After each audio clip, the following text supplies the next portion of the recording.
ขากล้องจะเป็นทอ1125เนาะส่วนเราจะเป็นเล่าของ FX 8เกียวกับ10เกียวเนาะสมส่วนกับสปริงคอนเนาะเพราะว่าสปริงคอนของ MC นี่มันจะอ่อนกว่าพวกK2 หรือว่า Tactical เนาะ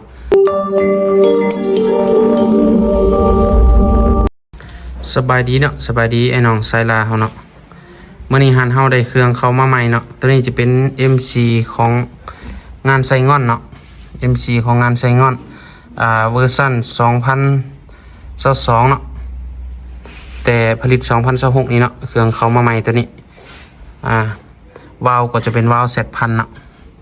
วาล์วZ1000 2026เนาะแหลกตัวนี้จะเป็นแหลก8แหวนเนาะแหลก8แหวนส่วนถังจะเป็นถังของอลูกลมนเนาะของอลูกลมนขนาดถังแม่น0.45เนาะขนาดถัง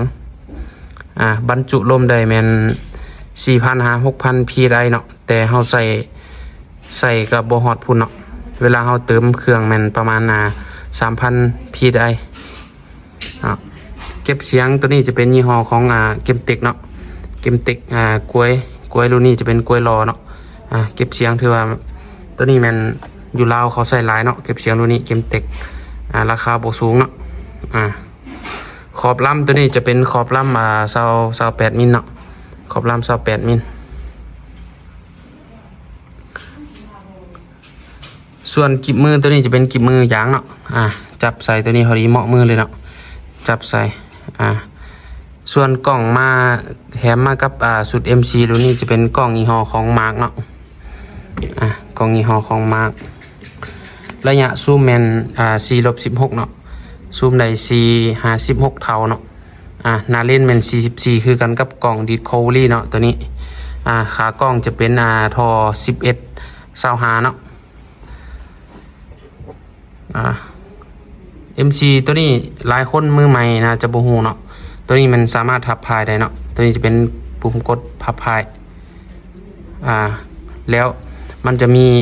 น็อตปรับสปริงเนาะลูกค้ามักคอยมักแหงสามารถปรับสปริงได้เนาะปรับสปริงดอกวาล์วให้ดอกวาล์วให้ค้อนเนาะให้ค้อนมาตั้มกับดอกวาล์วเนาะเวลาค้อนเฮาปรับตัวนี้เขาเนาะ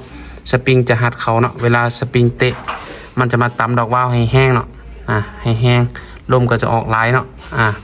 เราลูกปืนก็ออกแห้งเนาะหลายคนยังบ่เข้าใจระบบปืนลมเพิ่นเนาะ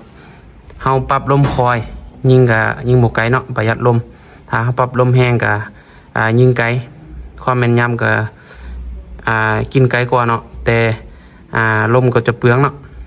ตัวนี้แม่นระบบปืนลมบ่แม่นบางคนยังบ่เข้าใจว่าปืนคอยคือเปลืองลมแท้เนาะเฮาก็กลับมาเบิ่งว่าเฮาตั้งลมที่เท่าใด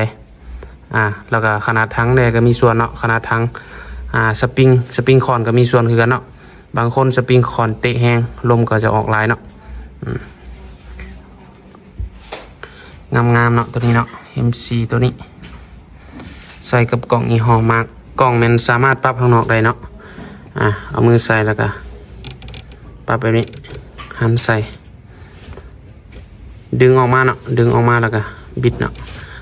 ตัวเทิงมันจะปรับต่ำสูงเนาะข้างๆฝั่งขวาจะปรับสายขวาเนาะส่วนตัวนี้จะเป็นส่วนตัวปรับไฟกล่องเนาะเปิดไฟเนาะเปิดไฟของกล้องส่วนข้างหน้าตัวนี้จะเป็นระยะปรับล้าเนาะถ้าสมมุติเฮายิงเป่าประมาณ50เฮาก็หมุนล้าใส่ประมาณ50เนาะภาพมันจะสัดขึ้นอยู่ข้างหน้าเล่นเนาะ